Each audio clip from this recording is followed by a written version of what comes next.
Badham Preschool. This area has gone largely undocumented by humans until now.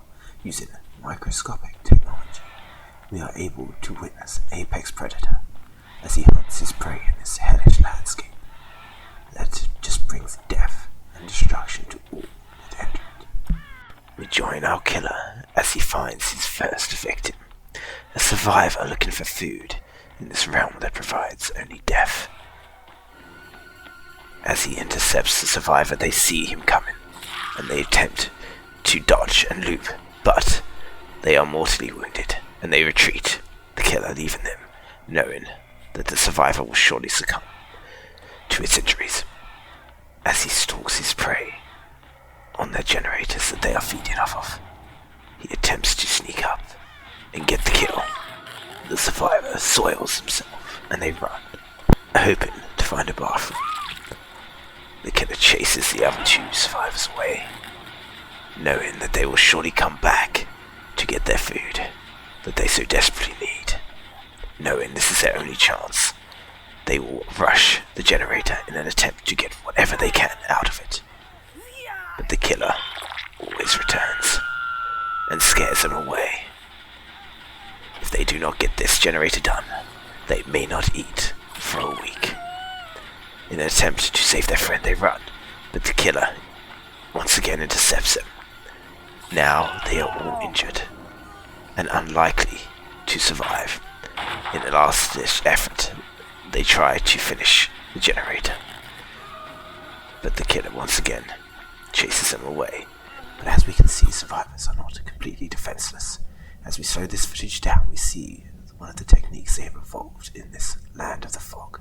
Pumping blood into their penis, they then release it in one large orgasm, and a burst of speed is created. The survivor escapes today, however they leave behind their partner, who also has their own techniques up their sleeve. Using an 8-foot pallet, bigger than the killer, they drop it on the head, and then flashlight them, which blinds them, and now we don't know where the fuck they went.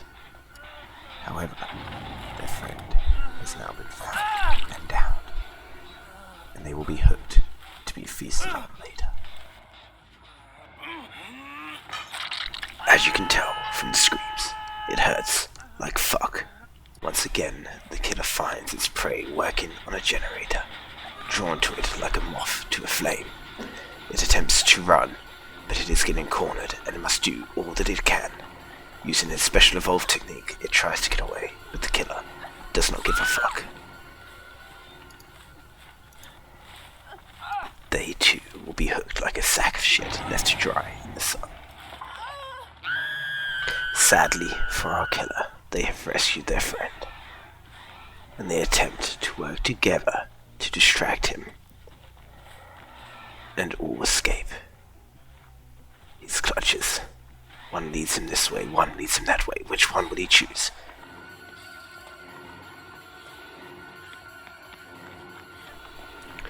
But he misses as she loops him and bamboozles him completely, like a little bitch. He's pissed now, but there's nothing he can do other than hone in on another target. He searches this way, he searches that way. He finally finds the one he is looking for, with their pants down, pissing behind a trash can. Clearly, they have consumed too much alcohol in their attempt to get drunk by daylight, a common theme amongst these survivors. The killer locks on to a new target once more, as they leap out of a window, straight into another 10-foot fucking pallet.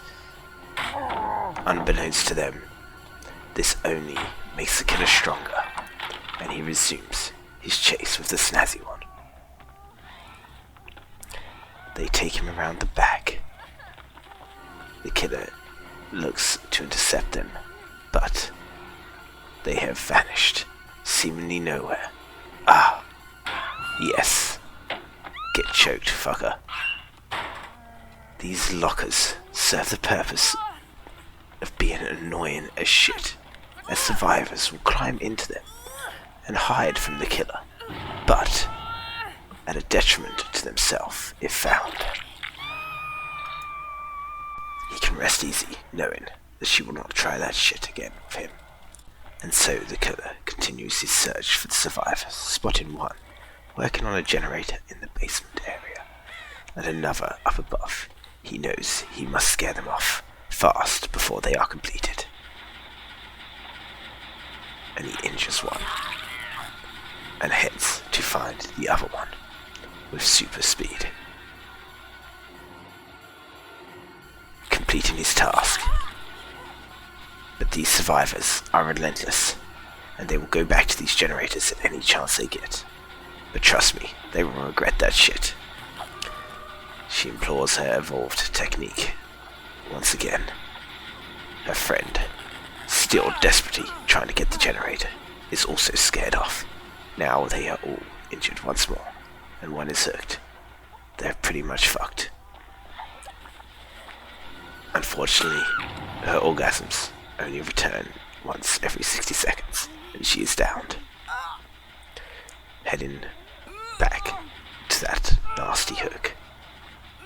This time, she will go into a second stage, where a spider would appear to crush her and she must struggle with all her might to stay alive, while her friends crouch in the corner and don't give a fuck about her. See, she is almost dead, just as they rescue her. The killer decides whether he should go straight for the kill and terminate her, and he decides to do it. But this one last orgasm is too much for him to handle, and the stench is far too great, and he retreats in search of easier prey.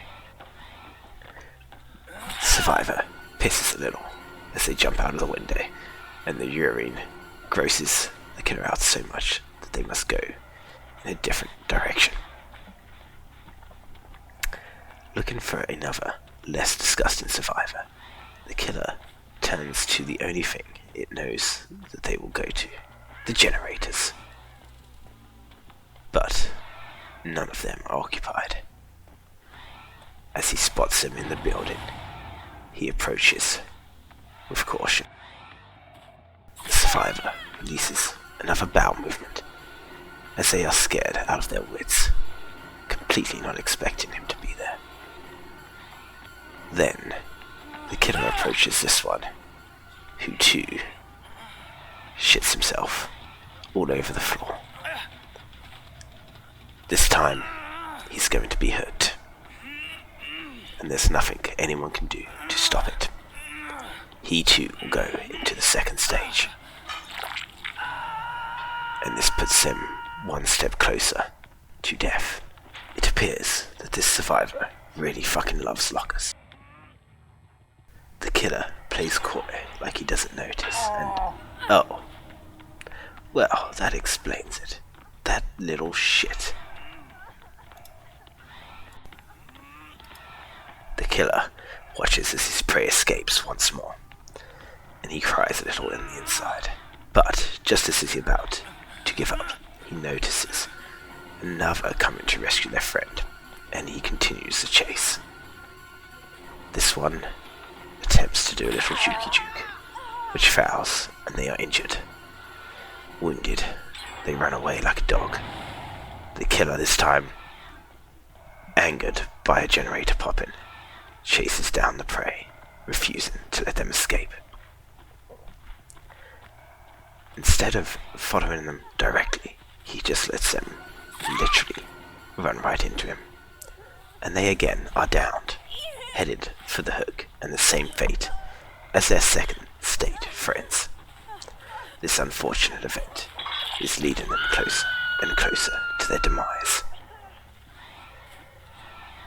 Searching around for his next kill, the one in the blue fucking clothes needs to go down, he thinks to himself.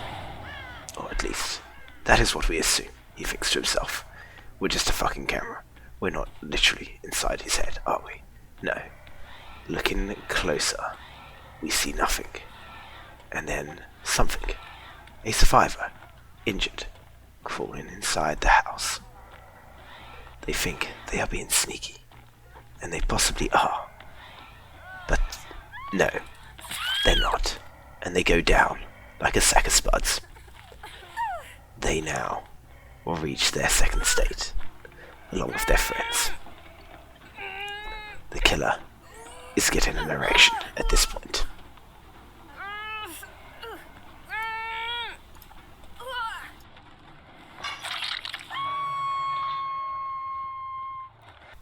After a long search, he finally spots another one working on the generator and chases him. It's the blue cunt again, and he injures her. She slams a pallet and blinds him once more, pissing him off. But he does not let this get to them. He knows there are other survivors nearby, and he pressures them with injuries that they cannot heal from. Chasing down the snazzy one, he attempts to take them down for the final time, but for some reason, he shows mercy and he does not go for the kill. Most likely, it is due to this blue that he seems to really be fixated on. She once again blinds him. You know that pisses him off. It has to. He chases her down, ignoring all the other survivors, going only for her. And as he attempts to cut her off, she runs to another loop. He chases her around it, and is once again met with splinters in the face and a flashlight in the eyes. There's not much more embarrassment that this apex predator can take. He chases the survivor down, while also checking that no one else is going back to the generator. You have a clicky click of come get some, and so the killer comes gets some, and then heads around to finish off his victim. He picks her up by the fucking neck and stabs her in the stomach. This is what this fucking cunt deserves. Their friend set off a firework display to say goodbye and create a meaningful screenshot for the killer. With one of their survivors out of the game, it is unlikely that they will complete any more generators. They know their chances have just fallen drastically, and they begin to run out in the open and just get attacked to end this shit now. The killer obliges and follows them.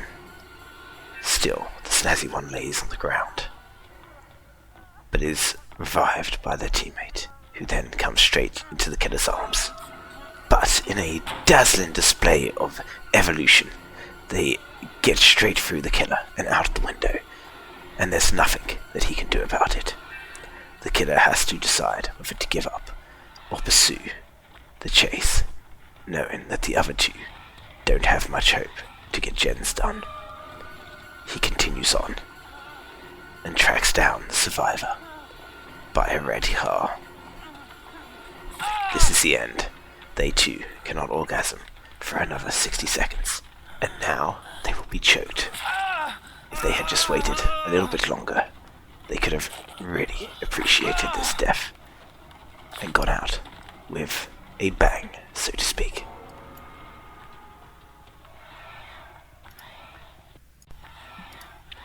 After a long search, he finally finds the survivor losing their mind in the basement of the school, spinning around in circles with no goal in mind. He heads in for the kill, but again, the 10-foot pallet damages him and stops the chase. He pursues, angered by another splinter in his head. She attempts to crack him again, but this time she fouls, and he again continues his chase.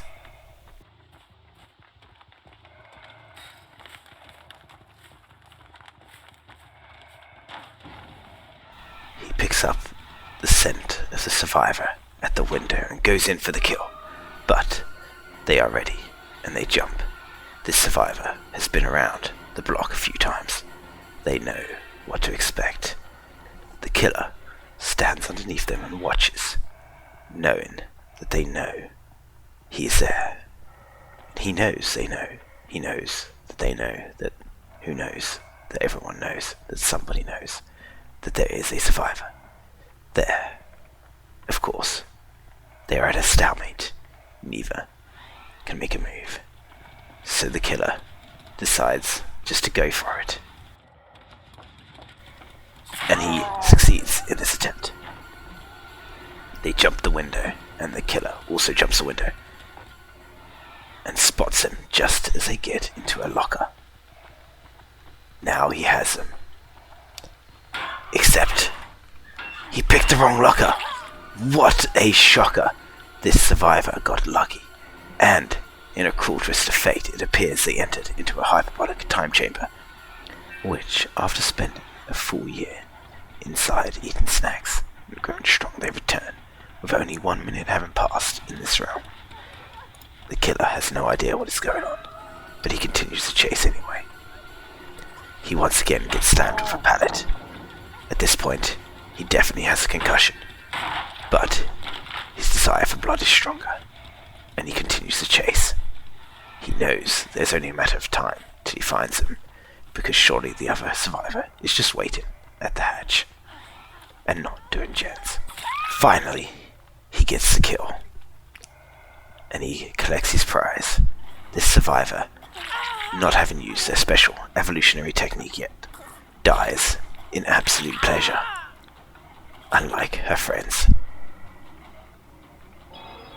And the killer moves on to find the last survivor, the snazzy one, who jumps into a portal, escaping his clutches forever and ending the chase.